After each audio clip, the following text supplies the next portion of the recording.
마가복음 12장 18절에서 27절까지입니다.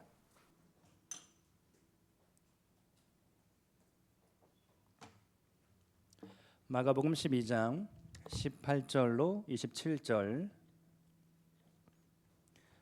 타셨나요? 우리 다 같이 한 목소리로 봉독하시겠습니다. 부활이 없다 하는 사두개인들이 예수께 와서 물어 이르되 선생님이여, 모세가 우리에게 써 주기를 어떤 사람의 형이 자식이 없이 아내를 두고 죽으면 그 동생이 그 아내를 취하여 형을 위하여 상속자를 세울지니라 하였나이다. 칠형제가 있었는데 마지가 아내를 취하였다가 상속자가 없이 죽고 둘째도 그 여자를 취하였다가 상속자가 없이 죽고 셋째도 그렇게 하여 일곱이 다 상속자가 없었고 최후에 여자도 죽었나이다. 일곱 사람이 다 그를 아내로 취하였으니 부활 때 곧 그들이 살아날 때에 그 중에 누구의 아내가 되리이까? 예수께서 이르시되 너희가 성경도 하나님의 능력도 알지 못함으로 오해함이 아니냐? 사람이 죽은 자 가운데서 살아날 때에는 장가도 아니가고 시집도 아니가고 하늘에 있는 천사들과 같으니라. 죽은 자가 살아난다는 것을 말할진대 너희가 모세의 책 중 가시나무 떨기에 관한 글에 하나님께서 모세에게 이르시되 나는 아브라함의 하나님이요 이삭의 하나님이요 야곱의 하나님이로라 하신 말씀을 읽어보지 못하였느냐? 하나님은 죽은 자의 하나님이 아니요 산 자의 하나님이시라. 너희가 크게 오해하였도다 하시니라. 아멘. 산 자의 하나님, 이런 제목으로 하나님 말씀을 나누도록 하겠습니다. 사두개인들이 또 다른 덫을 놓게 됩니다. 지난 주일 나눴던 것처럼 바리새인들과 제사장들이 덫을 놓았죠. 이제는 사두개인들이 또 다른 함정 질문을 만들게 됩니다. 마가복음 12장은 이러한 인간적인 그러한 공격들, 그 말씀들이 쭉 이어지게 되는데요. 18절 말씀을 보니까 사두개인들을 수식하는 표현이 나오죠. 그냥 사두개인이 아니라 어떤 사두개인이냐? 부활이 없다 하는 사두개인들. 그러면 사두개인들은 누구일까요? 대제사장 가문과 귀족 계층을 중심으로 한 종교 정치가 결탁된 그런 세력들입니다. 사무엘서를 읽다 보면 제사장 사독이 나옵니다. 사독의 이 후손들이 사두개인이 되는 겁니다. 제사장 사독의 반열을 따른 사람들이 정통 제사장 가문으로 남게 되는데 사두개, 이 사두개인은 사독으로부터 파생된 말로 이해하시면 될 듯합니다. 제사장 사독 가문에 따랐던 이들은 자신들이 제사장 직분을 독점하다 보니까 종교적인 그런 어떤 특권층이 되었던 것이죠. 근데 이들은 로마 정부와 손을 잡고 아주 현실적인 그런 정치를 하면서 자신들이 가지고 있는 이 종교적인 권리, 특권을 계속해서 붙잡으려고, 놓지 않으려고 그렇게 안간힘을 썼던 그런 그룹들입니다. 그들은 부활도 천사도 없다, 영도 믿지 않았습니다. 사도행전 23장 8절을 보면 그런 표현들이 나오죠. 한번 읽어볼까요? 시작. 이는 사두개인은 부활도 없고 천사도 없고 영도 없다 하고 바리새인들은 다 있다 함이라. 이런 교리적인 차이가 있었습니다. 오늘날에도 이 종교라는 것이 언제나 정치와 밀접한 관련을 갖게 됩니다. 일례로 신천지라든지 이런 종교들이 계속해서 정치와 어떤 연관을 계속 내주려고 하고 그 이유는 자신들의 어떤 종교적인 어떤 보장 이런 것들을 가지려고 하는, 자신들이 잘못한 것들에 대한 어떤 그를 무마시키기 위한 그런 것들을 우리가 뉴스를 통해서 듣기도 합니다. 어느 나라나 어느 시대에나 종교는 종교 자체로 존재하기보다 늘 정치와 손을 잡으려고 하는 그런 습성을 우리는 보게 되는 것이죠. 사두개인들이 그런 집단들이었습니다. 종교적인 언어와 신앙을 가지고 있었지만 또한 동시에 그런 현실적인 정치 세력과 손을 맞잡음으로써 자신들의 그런 특권을 계속해서 붙잡으려고 노력했다는 것이죠. 그들이 부활을 믿는 예수님, 나는 부활이요 생명이니 나를 믿는 자는 죽어도 죽지 아니하리라. 그 예수님의 말씀, 그 부활을 주장하는 예수님을 무너뜨리기 위해 정교하고 치밀하게 계산된 논리적인 덫을 준비하게 됩니다. 모세 율법에 근거한 덫인데요.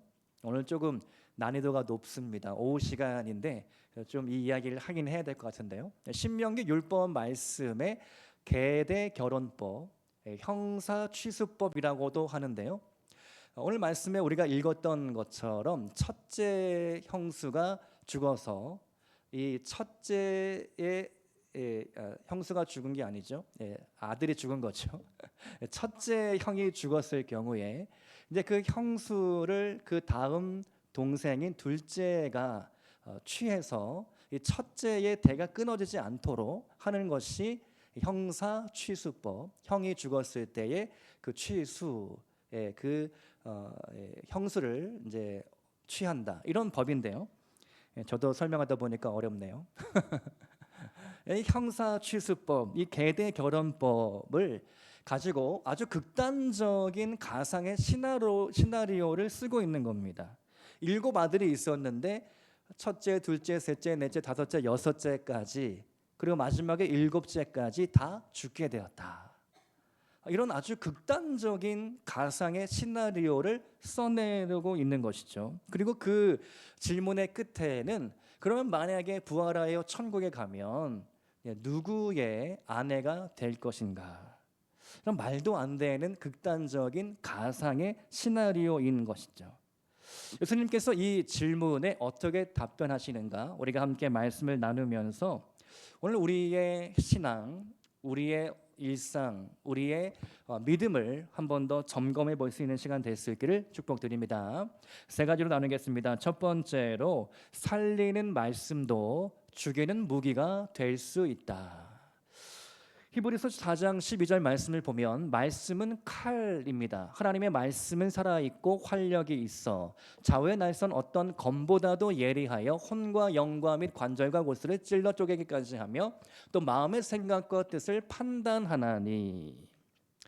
말씀을 칼로 비유합니다. 근데 이 칼은요, 살리는 일도 하지만 죽이는 일도 하는 것이죠. 주방장의 칼은요, 맛있는 요리를 만들어서 입맛 없는 사람들에게 아주 맛있는 요리를 제공해 줍니다. 요새 같은 삼복 더위에 아주 맛있는 요리를 맛보면 입맛도 살아나고 몸도 살아나고 살리는 일을 하는 것이 주방장의 손에 들린 칼입니다. 그런가 하면 의사의 손에 들린 메스 역시 우리 몸 안에 있는 암덩어리를 떼어내고 절제하여 그 환자를 살려내는 것이죠. 메스, 의사의 손에 들린 칼도 살리는 일을 합니다. 반면에 강도의 손에 들린 칼은 어떤 일을 합니까?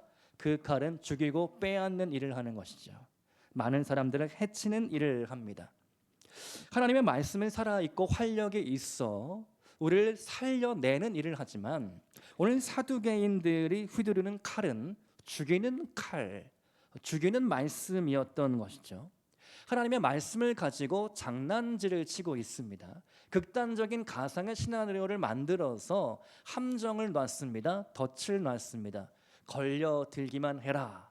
내가 너를 이 율법 모독죄, 신성 모독죄로 쳐 넣어서 돌로 쳐 죽이겠다. 이런 심산인 것이죠. 사두개인의 손에 들린 이 말씀, 사람을 살려내는 말씀이 되어야 하는데 사람을 죽이고 사람을 무너뜨리는 그런 수단으로 바뀌어지고 있었다라는 것입니다.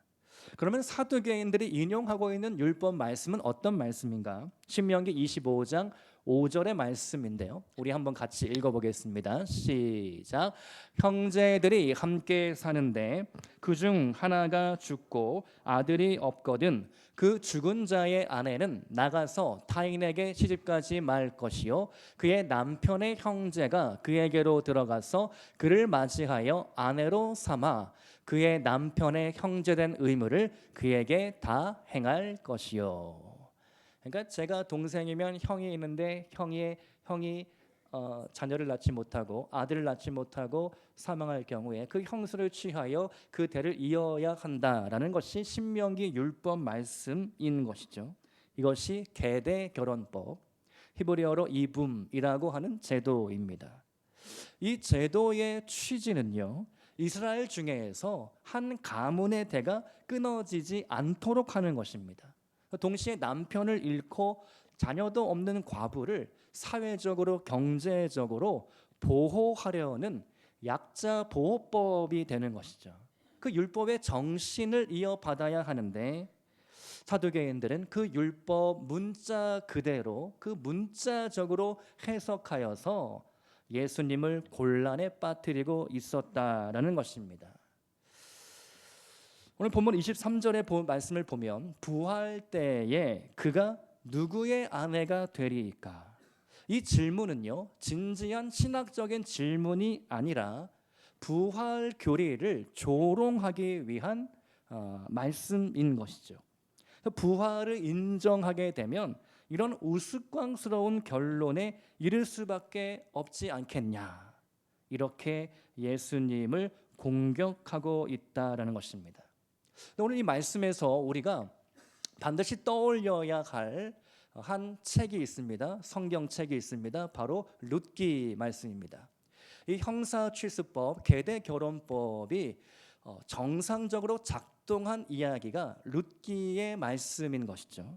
룻기 말씀을 읽어보면 이 나오미가 모압 땅으로 이주를 했는데 남편 죽고 첫째 죽고 둘째 죽고 이 장례식을 3번 치르게 됩니다. 그리고 나서 다시 베들레헴 땅으로 돌아올 때에 첫째 며느리 오르바는 남겠다, 둘째 며느리 루시 나는 돌아오겠다 해서 나오미와 루시 베들레헴 땅으로 돌아오게 되는 것이죠. 그리고 나서 루시 먹고 살 길이 막막하여서 어떤 밭에 가서 이삭을 줍고 있는데 그 밭 주인이 누구인가 하면 보아스인 것이죠. 보아스입니다. 그리고 그 보아스와 결혼하게 되어서 보아스가 기업 물을 자가 되어 주어서 그 룻, 그 나오미의 가문이 끊어지지 않도록 했다. 이것이 룻기의 말씀인 것이죠. 제가 이 룻기 말씀을 지난 주간에 읽게 되었는데요. 읽으면서 와, 너무 이 감탄에 감탄을 연발할 수밖에 없었습니다. 그냥 룻기만 읽었을 때는요, 그런 감탄이 안 나왔을 텐데요. 사사기를 읽고 룻기를 읽으니까 와, 이 보아스라는 인물이 얼마나 대단한 인물인가, 얼마나 훌륭한 인물인가, 얼마나 탁월한 인물인가, 이 보아스라는 인물을 재발견하게 되었습니다. 왜 그런가 하면요, 궁금하십니까? 궁금하십니까? 사사기를 읽어보면요, 사사 시대에 그때 이스라엘의 왕이 없으므로 스스로 자기 소견에 옳은 대로 살아가는 시대였습니다. 말이 그럴싸하지 그냥 제멋대로 뭐 이런 표현은 좀 그렇지만 뭐 자기 꼴리는 대로 자기 마음대로 그냥 내 마음 가는 대로 그냥 막 행동하고 막 살았던 겁니다. 그래서 뭐 동성애도 하고요, 간음죄는 그냥 일반적으로 막 짓고요, 살인, 폭력, 뭐 집단 패싸움, 지파 간의 막 전쟁, 막 이런 일들이 사사 시대에 막 벌어지게 됩니다. 그야말로 이스라엘의 잔혹사인 거죠. 그래서 말씀을 읽어보면 레위인인데 레위인이 자기 고향 땅을 떠나 방황을 합니다. 레위인은 그 땅에 머물면서 율법을 가르치라는 임무를 받았는데 왜 이 레위인이 고향을 떠나서 방황하고 있을까? 그 시대에 사람들이 레위인에 대한 의무 11조를 하지 않기 때문에 레위인이 먹고 살 길이 막연해져서 고향 땅을 떠날 수밖에 없는 이야기. 또 다른 레위인이 나오는데요. 이 레위인에게는 첩이 있습니다. 레위인에게 첩이 있다는 것도 의아한데 이 첩이 행음을 해서 그 집을 떠나 자기 집으로 도망을 칩니다. 그래서 이 레위인이 그 첩을 잡기 위해서 그 처갓집으로 갑니다. 이 스토리 자체가 너무 슬프고 참 비참한 이야기인 거죠. 레위인이 첩이 있었는데 그 첩이 또 죄를 지어서 그 죄 때문에 남편 얼굴 볼 수가 없어서 자기 집으로 도망을 쳤다. 또 그 첩을 잡으려고 이 레위인이 또 처갓집을 갔다. 이런 스토리 자체가 너무 황당한 건데요. 그 첩을 데리고 고향으로 돌아가는 길에 벌어진 사건은 더 참담합니다. 그 첩을 강간하기 위해서 이 사람들이 내놓으라고 막 요구를 하죠. 그래서 그 첩을 윤간을 하고 죽입니다. 그래서 사망 사건이 벌어집니다. 그리고 그 첩의 시신을 거두어서 12마디를 쪼개가지고 각 지파에 그 시신을 보냅니다.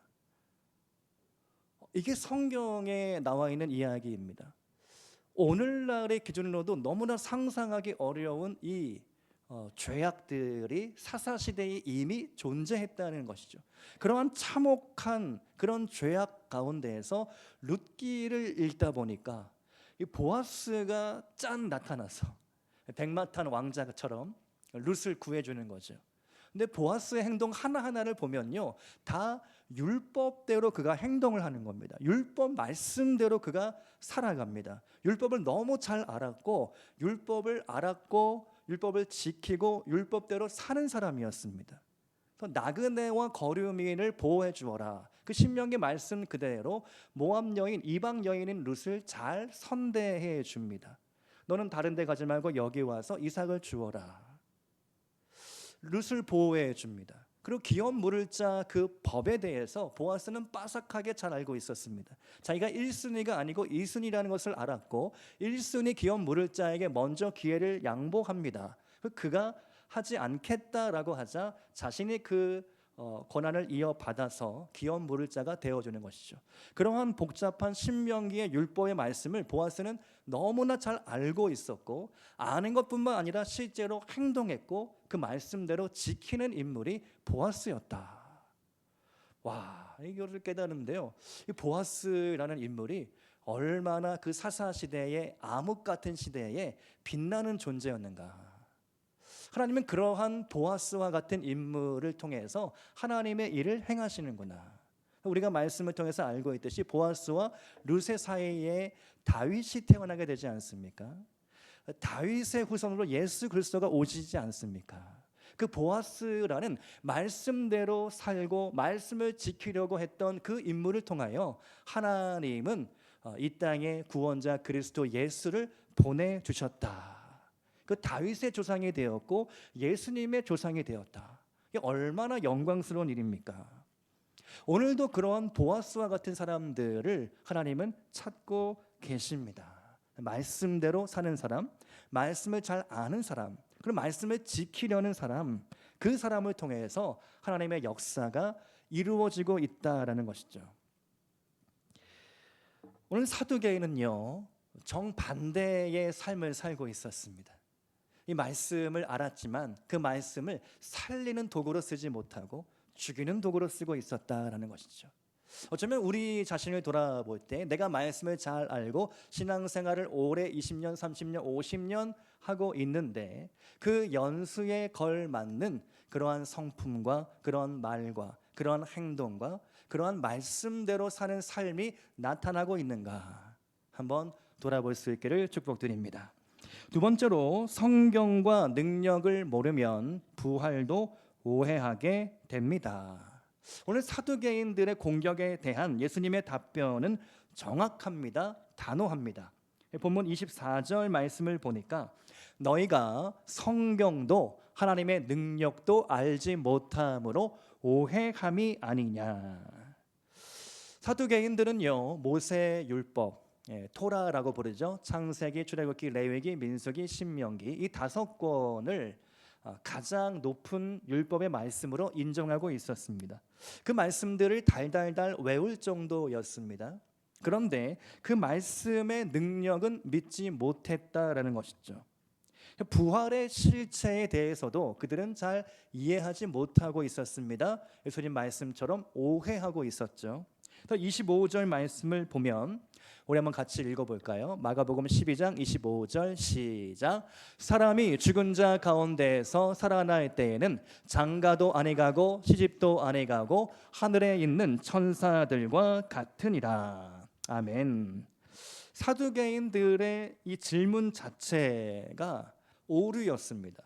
부활의 삶, 부활한 이후의 삶을 현실의 삶과 똑같이 생각하고 있었습니다. 그거는 아닌 것이죠. 부활 이후에 예수님의 말씀처럼 우리는 천사들과 같이 더 이상 시집갈 이유도 장가갈 이유도 없는 그런 다른 차원의 전혀 다른 차원의 세계로 들어가게 된다라는 것이죠. 하나님의 능력인 것입니다. 하나님의 능력으로 우리가 그 부활에 참여하게 될 것입니다.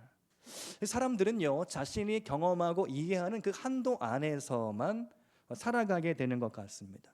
그래서 하나님의 일하심을 우리는 때로는 우리 이성의 그 한계 안에 가두어 버립니다. 그래서 박스 안에 하나님인 것이죠. 자판기에 하나님인 것이죠. 박스 안에 하나님을 가두어 놓습니다. 또 자판기에 하나님 같이 내가 500원짜리 동전 하나 넣으면 음료수가 퉁 나오는 것 같이 그렇게 하나님을 아주 단순한 어떤 기계적인 하나님으로 우리는 인식할 때가 덜어 있습니다. 그렇지 않다라고 생각하시지만 그럴 수가 있습니다. 우리의 마음속에 저도 그런 습성이 좀 있고요. 근데 우리 하나님은 그런 하나님이 아니신 거죠. 내 이성 경계 밖에 온 우주의 하나님인 것입니다. 우리는 지구라는 별, 우주를 놓고 볼 때 과학자들이 밝혀내기를 150억 광년을 가야 우주의 끝을 만날 수 있다. 우리는 1광년도 가지 못하거든요. 빛의 속도로 1년을 가야 하는 거리가 1광년인데요. 1억 광년은 도대체 얼마만큼의 거리인가?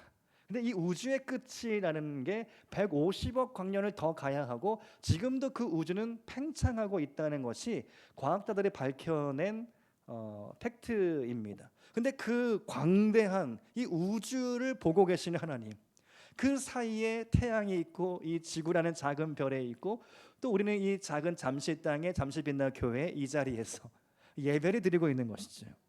그 광대하신 하나님, 내 이성으로 그 하나님을 우리가 어떻게 계산할 수 있겠습니까? 어떻게 생각할 수 있겠습니까? 하나님이 내게 오셔야, 하나님이 내 생각 가운데 내 마음 가운데 찾아와 주셔야, 우리는 그것을 계시라고 하죠. 계시를 주셔야 우리가 하나님을 비로소 조금이라도 이해하고 조금이라도 알게 되는 것이죠.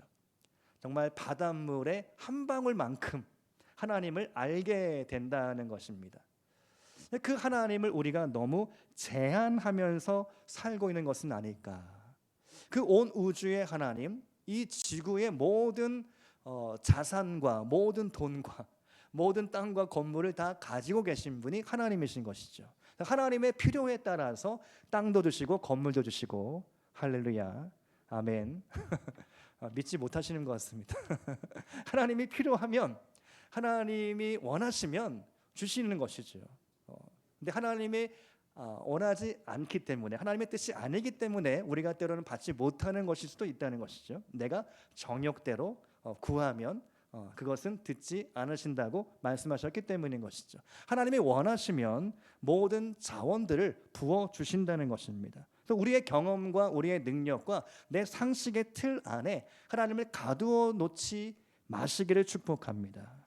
내가 성경을 안다, 내가 믿음 생활 여기까지 잘했다, 수많은 경험들을 했다, 그것이 아니라 그것을 뛰어넘어서 역사하시는 하나님을 바라보시고 붙잡으시기를 축복드립니다. 세 번째로, 우리 하나님은 죽은 자의 하나님이 아니라 산 자의 하나님입니다. 우리 한번 따라서 하겠습니다. 하나님은 산자의 하나님입니다. 아멘. 오늘 말씀의 가장 중요한 메시지인데요, 26절과 27절 말씀에서 예수님은 이렇게 답변을 하십니다. 이 부활의 근거를 그들이 잘 아는 그들의 언어로 대답을 하는 것이죠. 신명기 율법 말씀을 통해서 대답을 해주시는 겁니다. 같이 한번 읽어보겠습니다. 시작. 죽은 자가 살아난다는 것은 가시나무 떨기에 관한 글에 하나님께서 모세에게 이르시되 나는 아브라함의 하나님이요 이삭의 하나님이요 야곱의 하나님이라 하신 것을 읽어보지 못하였느냐. 아멘. 하나님이 모세에게 나타나서 그 모세가 가시떨기 나무 아래에서 하나님을 인격적으로 만나게 됩니다. 이 떨기나무에 불이 붙었는데 전혀 사라지지 않는, 불타 없어지지 않는 이 기이한 광경을 볼 때 하나님께서 모세에게 나타나 주시죠. 계시해 주십니다. 나는 아브라함의 하나님, 이삭의 하나님, 야곱의 하나님이다. 하나님이 말씀하신 이 출애굽기의 말씀을 통하여 예수님이 말씀하시는 것이죠. 너희가 이 모세에 관한 글에 하나님이 자신을 계시했던 말씀을 읽어보지 못하였느냐. 그곳에 계시된 하나님은 어떤 하나님입니까? 하나님은 죽은 자의 하나님이 아니라 살아계신 하나님입니다. 하나님께서 말씀하실 때 나는 아브라함의 하나님이었다, 이삭의 하나님이었다, 야곱의 하나님이었다가 아니라 나는 현재 아브라함의 하나님이다, 이삭의 하나님이다, 야곱의 하나님이다. 여러분, 하나님은 과거와 현재와 미래에 동시에 존재하실 수 있는 분입니다. 믿으십니까? 나는 알파요 오메가요, 나는 시작과 끝이다 라고 하나님이 분명히 말씀하셨죠. 주께서는 정말 천년이 정말 하루와 같은, 한 날이 천년과 같은, 그래서 우리 인간의 어떤 시간 개념을 뛰어넘는 분, 초월자, 그분이 하나님이십니다. 그 하나님은 과거의 죽은 자의 하나님이 아니라 지금 여전히 살아계셔서 우리와 함께 하시는 하나님, 죽은 자의 하나님이 아니요 산자의 하나님이시라. 이것이 예수님께서 말씀해 주신 하나님에 대한 말씀인 것이죠. 여러분의 하나님은 어떤 하나님입니까? 저는 몇 번 말씀드렸지만 여러분의 신앙의 전성기가 바로 오늘이었으면 좋겠습니다. 여러분의 신앙의 전성기가 아직 오지 않았으면 좋겠습니다. 여러분의 내 신앙의 전성기가 그때 20대였다, 40대였다, 50대였다, 내가 장로로 안수받을 때였다 등등등 여러 가지 많은 그런 간증들을 나누실 수도 있겠지만, 제가 바라고 기도하기는 여러분의 신앙의 전성기가 아직 오지 않았다, 그리고 오늘이 내 전성기다. 저는 예배를 준비하면서 그런 마음을 품습니다. 내 인생의 최고의 예배는 아직 드려지지 않았다. 주님, 오늘이 최고의 예배가 되게 하여 주옵소서. 그런 기도를 생각하기도 합니다. 오늘 오전에 예배를 드리면서 참 좋았습니다. 개인적으로 은혜를 많이 받았습니다. 여러분도 받으셨습니까? 찬양을 인도하면서 개인적으로 참 많은 은혜를 받았습니다. 특별히 우리 구목사님이 두 손 들고 찬양할 때마다 너무 은혜를 받습니다. 축복합니다. 힘이 됩니다. 여러분들이 반응을 보여주실 때마다 너무 큰 힘이 되고, 물론 그렇지 않을지라도 하나님께서 제 안에 일하심을 느껴서 너무 마음이 기쁘고 은혜가 됩니다. 하나님께서 계속해서 우리의 예배 가운데 은혜를 베풀어 주시고 역사하고 계시다는 것을 보게 됩니다. 하나님은 그렇게 과거의 하나님이 아닙니다. 죽은 자의 하나님이 아닙니다. 오늘 지금 살아계셔서 내 안에 지금도 역사하시는 하나님입니다. 성령의 감동으로 지금도 여러분에게 말씀하시는 분이십니다. 문제는 우리가 눈을 열고 귀를 열어야 되는 것이죠. 마음을 열어야 하는 것입니다. 그 죄를 회개해야 합니다. 세상을 향했던 마음들을 정리해야 합니다. 복잡한 생각들을 다 내려놓아야 합니다. 염려, 근심, 불안들을 하나님 앞에 내려놓아야 합니다. 그리고 온전히 하나님 앞에 집중하기 시작할 때 하나님께서 말씀하시는 것이죠. 성경을 읽으면서 제가 한 가지 깨달은 지혜 중에 하나는요, 성경을 소리내서 읽으면 잡념이 떠나갑니다. 성경을 그냥 묵독으로 그냥 조용히 눈으로 읽으면 온갖 잡념들과 방해거리들이 막 공격을 합니다. 근데 성경을 소리내서 읽기 시작하니까 1시간이고 2시간이고 쭉 읽는데요. 어제도 사무엘상, 사무엘하까지 다 읽었는데요. 쭉 읽으면 한 2시간이고 3시간이고 쭉 읽으면 잡념이 떠나가고요. 다른 생각이 안 들고 이 말씀에 제가 들어가기 시작하는데 이 말씀에 내가 주인공이 되는 것 같습니다. 내가 사울이고 내가 다윗이고 내가 이 주인공이 막 되면서 하나님 이 말씀이 내 삶 가운데 이루어지기를 원합니다. 사무엘이 사울에게 기름을 부을 때 이런 예언의 말씀을 줍니다. 여호와의 영이 크게 임하리니 너들 그들과 함께 예언을 하고 변하여 새 사람이 되리라. 와, 이 말씀을 읽으면서 주님, 저도 여호와의 영이 크게 임하여서 예언을 하고 변하여 새 사람 되기를 원합니다. 그 다음 구절에 너는 이제 그 징조가 임하면 기회를 따라 행하라. 하나님께서 너와 함께 하시니라. 이 말씀들을 읽으면 읽을수록 그 하나님의 말씀이 내 말씀이 되게 하여 주시옵소서. 다윗이 왕이 될 때에 또 솔로몬이 왕이 될 때에 기름 부음을 받는 장면을 보면서 읽으면서 하나님 제게도 기름 부어 주시옵소서. 그런 은혜를 구하면 이 말씀이 나의 말씀이 되고 이 말씀 속으로 깊이 들어가게 되는 것입니다. 여러분, 여러분의 마음과 시선, 여러분의 눈, 여러분의 귀 어디를 향하고 있습니까? 우리가 신앙생활을 하면서 하나님이 주시는 은혜를 우리가 사모하는데 주일날만 사모하면 안 되겠습니다. 주일날 우리가 말씀 듣고 찬양하고 이렇게 아주 행복한 미소로 우리가 주일날 보내지만 일반적인 우리의 주중의 삶에서도 월요일, 화요일, 수요일, 목요일, 금요일, 토요일에도 하나님의 은혜를 사모함으로 말씀을 읽으시고 기도에 힘써 보시기를 축복드립니다. 여러분의 신앙의 전성기는 아직 오지 않았습니다. 내 인생 최고의 전성기 이제 곧 올 것이다. 우리 잠시빈다 교회의 최고 전성기도 아직 오지 않았다. 이제 올 것이다. 우리가 그것을 기쁨으로 맞이하기 위하여 우리 개인이 여러분이 잠시빈다 교회의 중직자들이신데 내가 그 일에 앞장서리라. 내가 목사님의 말씀대로 한번 실천해 보리라. 성경을 소리내서 읽어보겠다. 한번 도전하시고 결단할 수 있기를 축복드립니다. 말씀을 마무리하기 전에 이제 8월 달인데요. 8월 2일입니다. 오늘이 8월이 시작되었고 앞으로 여름 사역들이 있습니다. 중고등부와 청년부가 연합해서 1박 2일로 리트릿을 떠나게 됩니다. 경주로 멀리 가게 되는데요. 오고 가는 길이 안전할 수 있도록 또 그 교회에서 하나님 말씀을 잘 듣고 또 은혜 받는 또 함께 이렇게 공동체로 하나 될 수 있는 시간이 될 수 있도록 특별히 우리 중학생 친구들, 새 친구들이 아시겠지만 아름이 다운이 새 친구들이 오고 있습니다. 그 새 친구들이 우리 교회에 잘 적응할 수 있도록 기도를 부탁드립니다. 그래서 중고청 이 리트릿을 통하여서 정말 하나 되는 공동체가 될 수 있도록 또 이번 주간에 몽골 전도 여행이 목요일 날 돌아오게 됩니다. 제가 공항에 가서 마중을 나가려고 하는데요. 우리 하윤이와 하현이 몽골 전도행을 잘 마무리하고 돌아올 수 있도록 기도 부탁을 드립니다. 그리고 이제 8월 30일, 31일 영성 캠프를 준비하고 있습니다.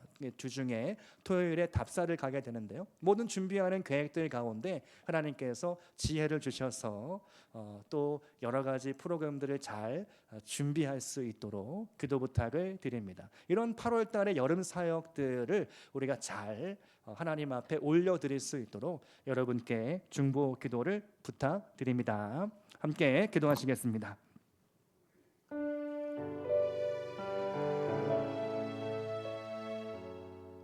하나님 아버지 감사합니다. 오늘 우리가 드린 모든 기도와 말씀과 모든 나눔 가운데 주께서 함께하여 주셔서 하나님을 죽은 자의 하나님이 아니라 산 자의 하나님으로 바라보게 하여 주셔서 오늘 내 인생의 최고 전성기, 내 신앙의 최전성기는 아직 오지 않았다라고 고백하며 하나님이 맡겨주신 이 사명의 자리 하나님 감당하며 나아갈 수 있도록 은혜 베풀어 주시옵소서. 무더위와 폭염이 지속되는 가운데 하나님 건강 지켜주시고 외롭지 않게 함께하여 주시고 하나님 모든 가정과 직장과 사업장의 일들이 평안할 수 있도록 내 시대에 평안함이 있으며 구원과 지혜와 지식이 풍성할 것이니 여호와를 경외함이 내 보배니라. 무엇보다 마음을 지키며 여호와를 경외함이 지혜의 근본이요 악에서 떠남이 명철임을 깨닫게 하여 주셔서 우리의 마음을 지키며 이 여름을 잘 지날 수 있도록 축복하여 주시옵소서. 다가오는 중고청 리트릿과 제3회 영성 캠프 가운데 은혜 베풀어 주셔서 우리 공동체가 하나 되며 서로 사랑하며 섬기는 아름다운 빛나는 공동체, 이기는 공동체 되어질 수 있도록 주님 함께하여 주시옵소서. 축복하며 예수님의 이름으로 기도드렸습니다. 아멘.